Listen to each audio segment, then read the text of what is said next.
ඒ වගේම ඔබතුමාගේ කතාවේදී එක් අවස්ථාවකදී සඳහන් වුණා කන්නංගර රාලහාමි ගාව හිටිය දරුණුම ඒ කියන්නේ දරුණු හස්‍යයින්.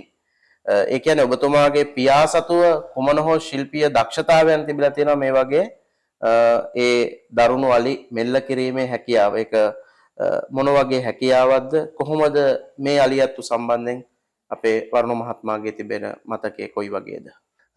මගේ තාත්තා නිතර කියලා තියෙන කතාවක් තමයි ඔය යම් යම් ප්‍රශ්න ගැටලු ඇති වෙනකොට මම මේක මේ අපි එහෙම කියන්න හොඳද දන්නේ නැහැ.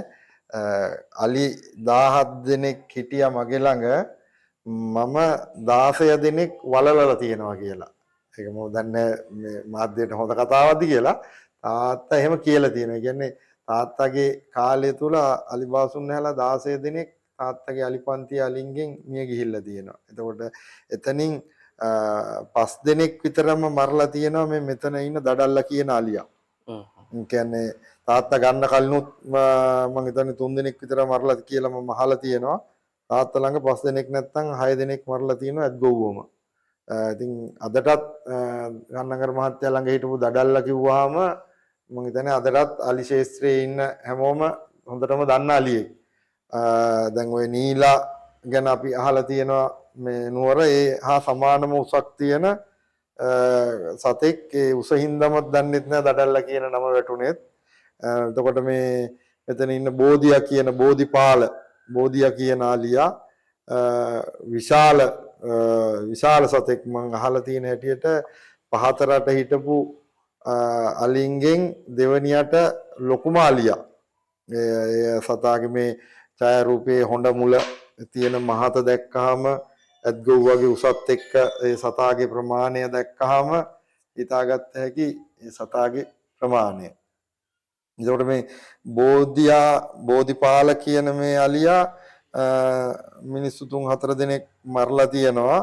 මේකේ අවසාන කතාවක් තියෙන හඳුරන්නේ මේ හොරණ බුලත් සිංහල මතුගම බස්නැවතුම් පොලේ කවි කොලයක් ගහලා වික්කලු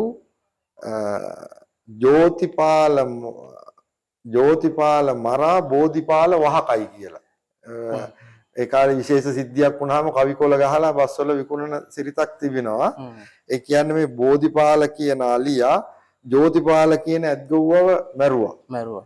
මරලා තාත්තා යනකොට ඇත්ගොව්වගේ කෑලිලු තිබුණේ. තාත්තා යනකොට මේ ගහකට හේත් වෙලා ඉන්නවලු අලියා. එතකොට හොයලා බැලුවාම අලියා බාසුන් නැහැව මරලා නිදලි වුණා. රැක් කෙලි වෙනකන් සතා ඇවිද හිටියා නිදැල්ලේ. මෙහෙම ඉන්නකොට ආසනයිට් ගහපු අන්නාසි කොටුවක් තිබිලා සතා කෑව මේ අන්නාසි. ගලෝ කෑව රැලි වෙනකන්. උදේ තාත්තා යනකොට අලියා මැරෙන්න ආසන්නේ ගහකට හේත් වෙලා ඉන්නවලු. ඉතින් ආයි ප්‍රතිකාරයක් කරන්න අවස්ථාවක් තිබිලා නැහැ. ඉතිවිච්ච වටපිටාවත් එක්ක මේ කොමාරි තව පැය කීපයක් යනකොට මේ සතා මහ විශාල සතා මැරිලම වැටිලා. එතකොට ඇත්තට මේකෙදි කියනවා මේ ජෝතිපාල කියන ඒ අත්ගොව්වවත් ඒ ගමේම කට්ටිය එකතු වෙලා ඒ ශනිකව ගහක් ඉරලා ලෑලි පෙට්ටියක් හදලා මේ දෙන්නවම එක වලට දාලා අවසන් කටයුතු කරලා පාන්සුකූලේ දීලා ආවා කියලා. කියන්නේ දුෂ්කර ප්‍රදේශයක තමයි මේක වෙලා තියෙන්නේ. ඉතින් ඒ සිද්ධිය ඒ කාලේ හැටියට කවි කොලයක් ගහලා විකුණන්න තරම් විශේෂ සිද්ධියක් වෙලා තියෙනවා. ඒ වගේ එතකොට මෙතන මේ ඡායාරූපේ නැහැ ගුණයාලියා කියන අලියා. ගුණයාලියා කියන අලියා මේ බුලත් සිංහලදී නැති වුණේ අකුණු සැරවැදීමකින්.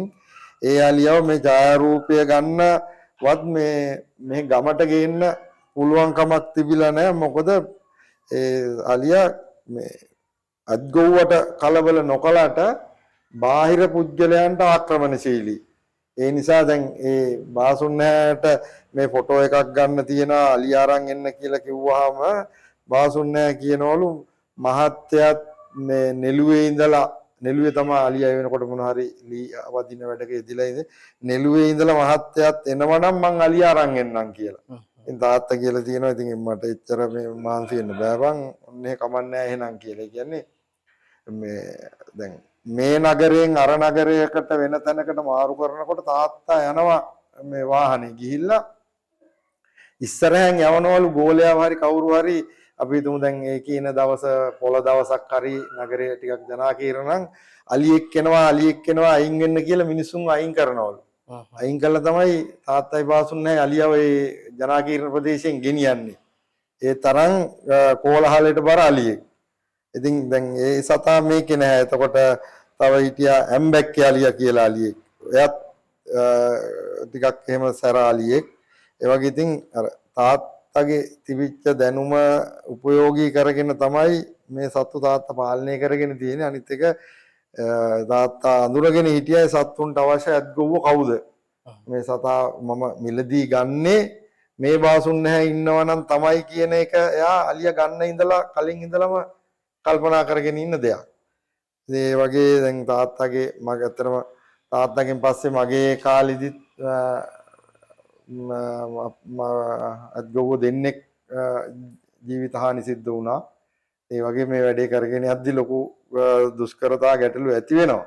නමුත් ඉතින් අපි එකකින්වත් පසුබට වෙන්නේ නැතුව මේ රටේ මේ සංස්කෘතිය කරගෙන යන්න අපි හරි මේ අලි ටික රැකගෙන යන්න නැති වුණොත් ඇත්තටම කොටසක් නැතුව යනවා. ඒ නිසා මේ කොච්චර බාධක තිබුණත් මේක පවත්වාගෙන යන්න තමයි අපේ අරමුණ වෙලා තියෙන්නේ. නමුත් මගේ තාත්තගේ කාලෙදී මේ අලි පාලනය කිරීම සම්බන්ධයෙන් මේ අද වර්තමානයේ තියෙනා වගේ මේ නීතිමය ගැටලු ඔය සමාජ මාධ්‍යෙන් ගැටලු ඒ වගේ ප්‍රශ්න තිබුණේ නැහැ. ඒ හාම් පුතයි අලිබාසුන් නැහැ කැමැති විදිහකට ඒ සතාව පාලනය කරගෙන යෑමේ හැකියාව සහ ඒකට අවශ්‍ය ඉඩකඩ ඒ කාලේ තිබුණ අවශ්‍ය බැම්මක් තියෙනවා නම් ඒ බැම්ම ගහන්න අවශ්‍ය වෙලාවට හෙන්ඩුව කෝටුව පිහිය භාවිතා කරන්න. එතකොට ඒ සත්තු දැන් අතරම දැන් අපේ තියෙන ක්‍රමයක් තමයි මේ අපි දෙන ආහාර වේලත් එක්ක අපේ ශ්‍රී ලංකාවේ සත්තු පුෂ්ටිමත් භාවයෙන් වැඩි නිතරම ජව සම්පන්නව ඉන්නේ.